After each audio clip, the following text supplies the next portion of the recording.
back way. I know. Come give us a hug before you go. Hugs. Hug her, that's what she's there for. Have you thought any more about making that call? That could really hurt Mom's feelings. How can you not even be curious about it?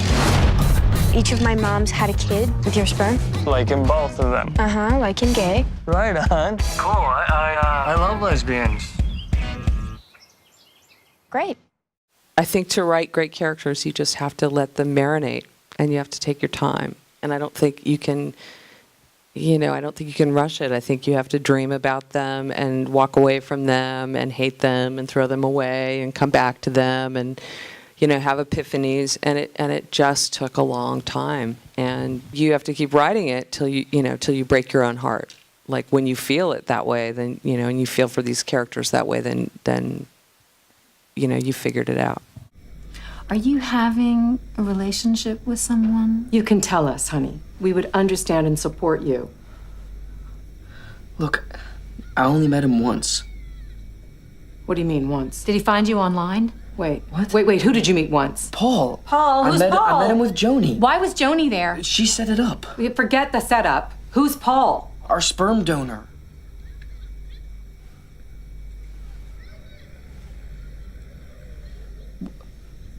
Did you guys think I was gay?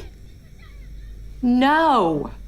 I loved Lisa's work. We had met at a Women in Film lunch, and I approached her to tell her how much I loved her films. I loved High Art and Laurel Canyon, and that I really wanted to work with her. So later on, it was about a year later, when she sent me Kids Are All Right, and it was something that was just a beautiful, beautiful piece of material. I mean, it was really clear to me that it was exciting and interesting and compelling and great characters and a very human story. So there's a reason that you hang on to material like that. You attach yourself to it, and you kind of go through that whole evolution with it, because I didn't want to let it go. I loved it, and so I'm delighted. I mean, you're so delighted when something comes to fruition in this way.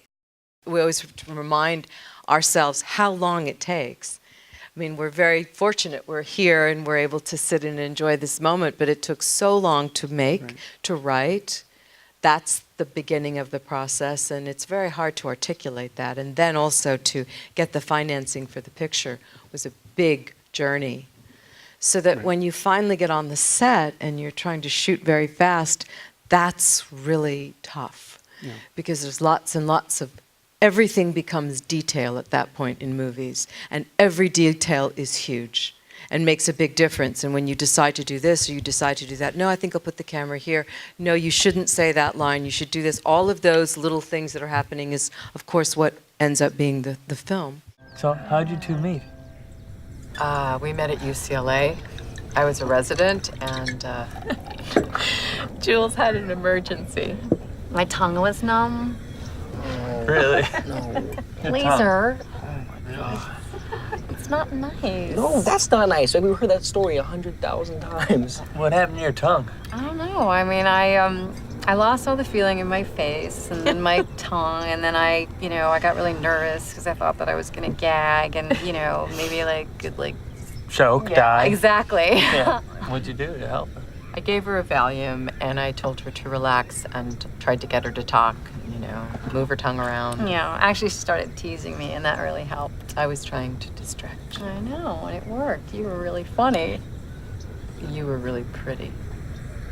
I was impressed by how much humor was in it, but also how quickly the novelty of the gay marriage sort of disappeared, and how much of the humor wasn't jokey humor, but was the humor that comes from familiarity, and I really liked that it wasn't really a polemic on gay marriage as much as it was just a really honest story about a family, and I thought it was just a damn great character. I mean, I thought I could really do some fun stuff and have sex with Julianne Moore.